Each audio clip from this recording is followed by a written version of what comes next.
नमस्कार, मैं रंजना सैनी और आप देख रहे हैं बिजनौर एक्सप्रेस। ना कोई बैनामा और ना ही कोई रजिस्ट्री, फिर भी विकलांगता का हवाला देकर दूसरों की जमीन पर अवैध कब्जा करने का मामला सामने आया है, जहां पर एक विकलांग महिला दो शातिर भाइयों के साथ मिलकर लोगों की जमीन पर अवैध कब्जे का खेल खेल रही है, जिसको लेकर गांव के लोगों ने एसडीएम के दरबार में गुहार लगाकर इंसाफ की मांग की है।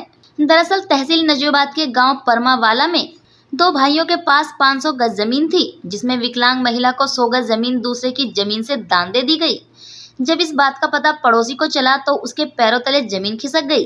दर्जनों लोगों के साथ पीड़ित एसडीएम के दरबार में पहुंचा, जहां पर उसने आरोप लगाते हुए कहा कि विकलांग महिला कह रही है कि अधिकारी उसकी विकलांगता को देखकर उसकी ही बातें सुनते हैं, तुम्हारी कोई नहीं सुनेगा। पीड़ित पड़ोसी का कहना है कि विकलांग को देखकर उसकी बातों को ही सुना जा रहा है, जबकि विकलांग महिला जबरदस्ती उसकी जमीन पर कब्जा कर रही है, जबकि उसका उस जमीन से कोई लेना देना ही नहीं है। विकलांग महिला के कारनामों को देखकर विकलांग एसोसिएशन ने भी एसडीएम को पत्र लिखकर विकलांग महिला के खिलाफ कार्रवाई की मांग की है। अब इस मामले में देखना यह है कि इंसाफ जीतेगा या विकलांगता, यह तो आने वाला समय ही बताएगा। नजीबाबाद से अल्ताफ रजा की रिपोर्ट।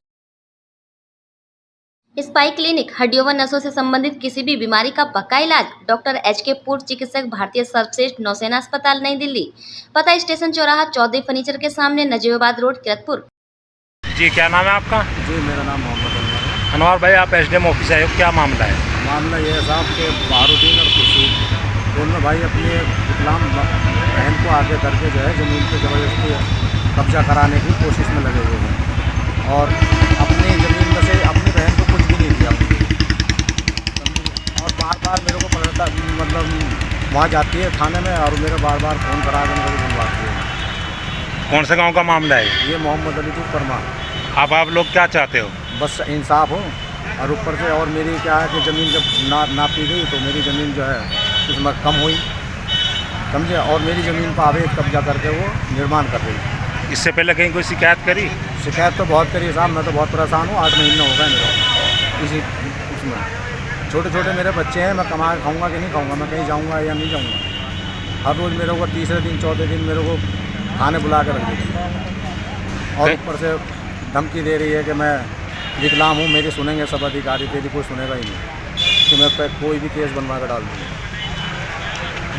बलात्कार का ये वैसा कुछ भी केस बना कर तेरे सिर पर डाल दूँगी, तेरे को जाने नहीं दूँगा, मेरी सुनेंगे तेरी सुनेंगे ही नहीं।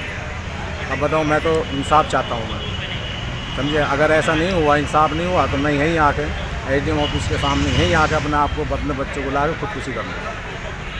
बिजनौर की सभी ताज़ा खबरों से जुड़े रहने के लिए हमारे YouTube चैनल को बेल आइकन पर क्लिक कर सब्सक्राइब करें।